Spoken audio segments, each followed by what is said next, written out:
Let's take us back to the beginning of your career. How did a young winemaker end up at Château Margaux? Well, you know, from the very, very beginning, wine has been in, let's say, my DNA, because with my family, we are growers.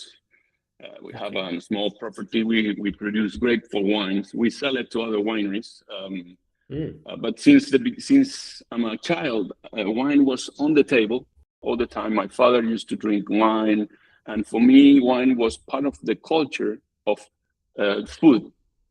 You know, so food and wine was on the table, and for me, it was natural to talk about wine, vineyard. So it wasn't, and it has been in my DNA all the time. But um, I remember that when I have to choose what to study, and with this beautiful relation with the wine, in some point I start to think, and I start to see that wine is the interpretation of a place that you put in a bottle and you share with people, and that makes me really get into the winemaking, because you can have a terroir, and depend on how you read the terroir. And I always talk about the read, because this is very, the wine for me, it's very intellectual. It has passion and also nature. You have like three beautiful points, and it's a way to share an amazing place with people, depending how you look at that place and your let's say your relation with that place. And this is what you share with people. People will love it or not. That depends. But normally you're happy when they love it and they drink the whole bottle, right? So for me, winemaking was something really deep. I'm very passionate. I was, at that time, at the beginning, when I started my career, I was trying to learn from the different cultures how they look wine, how they understand wine, because the technology is the same everywhere. So I mean, you have the same presses in Chile, like in France, like in Napa, like in Italy, the same machines, same stainless steel tanks, same. The technology is the same everywhere. So the difference is your terroir, how you interpret your terroir, your techniques in the winemaking, and your decisions in the fields, in the winery, and when you make the blends. So that really make me think, how can I learn a different point of view, a different approach to wine in the different cultures? So the first one that I went to learn was Napa, 1999, some few years ago. And I went there to learn how Napa understand wine. Then I went to Spain, La Conca de Barbera, and I became very good friend of Josep Badri, one of my mentors, to learn the culture of wine in Spain. Yeah. And then the third one was France, of course.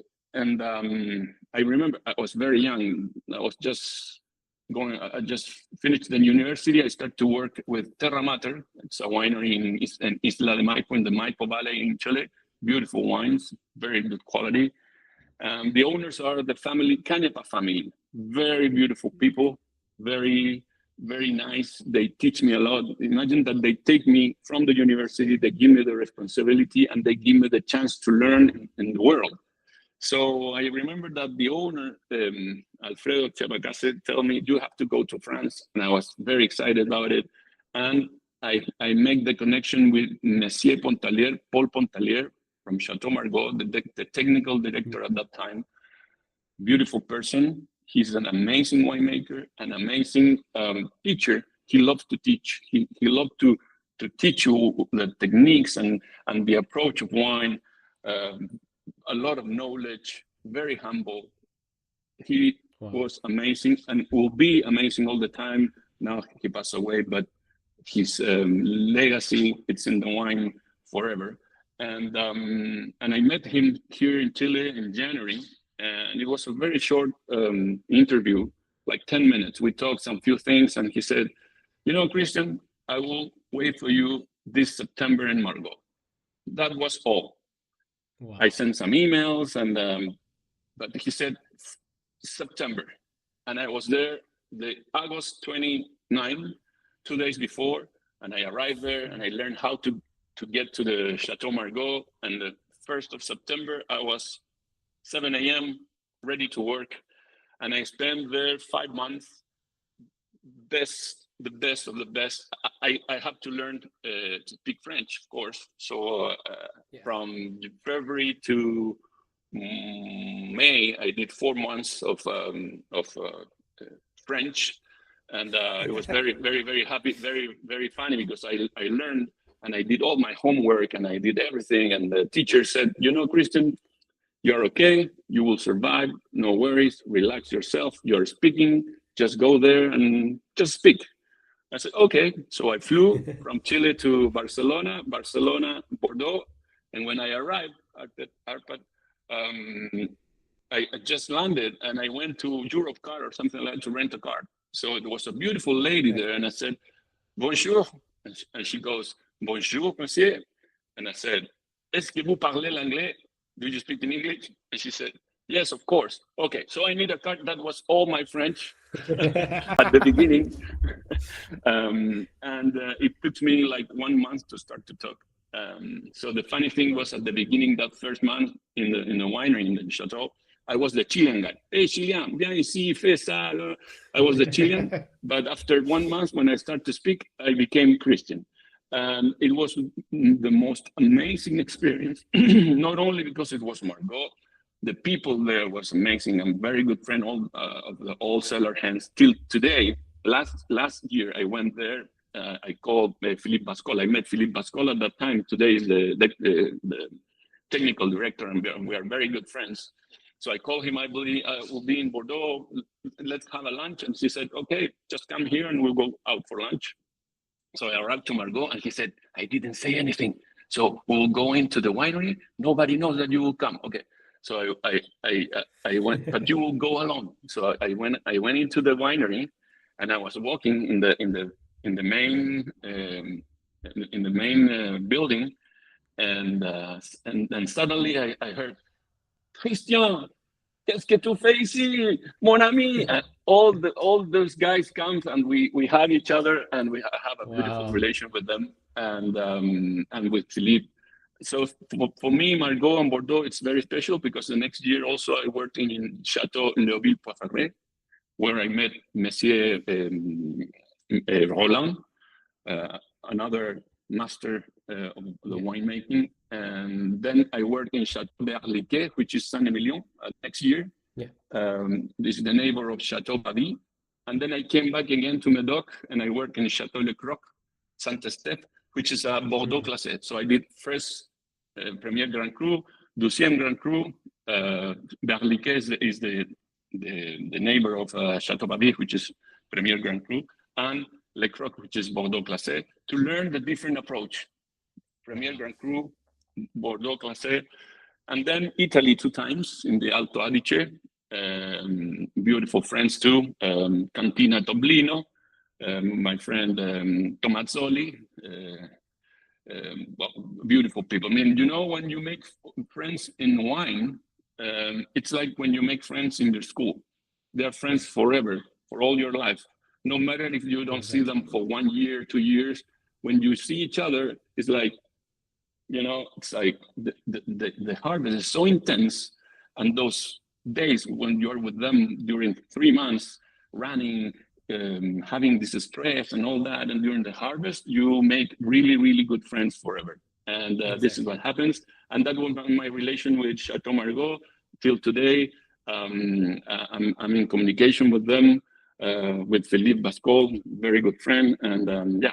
That's a very exciting story and interesting. And what you said about these connections and friendships through all the challenges. Actually, I read a study recently that was explaining like the psychology of friendships, and it explained that all those friendships that were started in these challenging times, for example, the soldiers who go to war together, those friendships are the strongest, because when you experience tough times together, that is where the connections are the strongest. So your story is truly an example of this.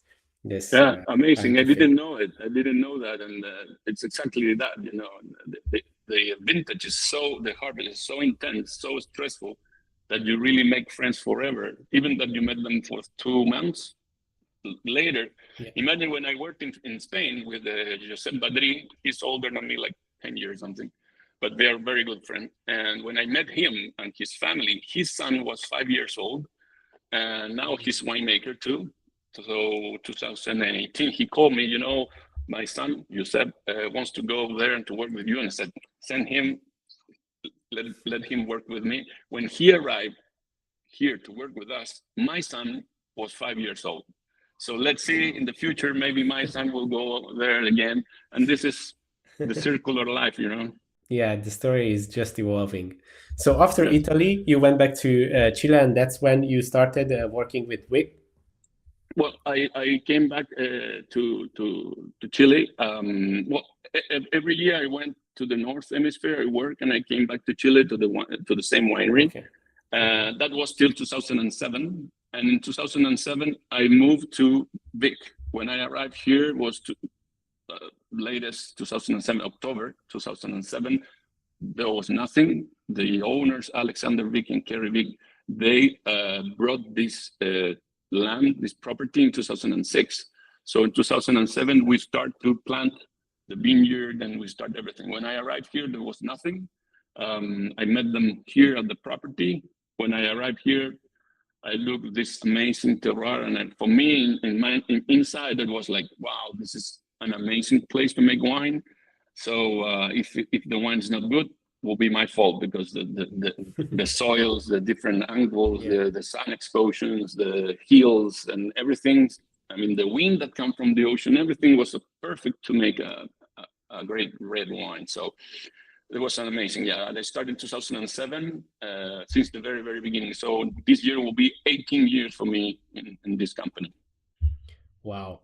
Thanks for watching this video. You can watch the full podcast episode by clicking here, or watch another interesting video by clicking here. Let's continue the discussion in the comment section, and see you in the next one.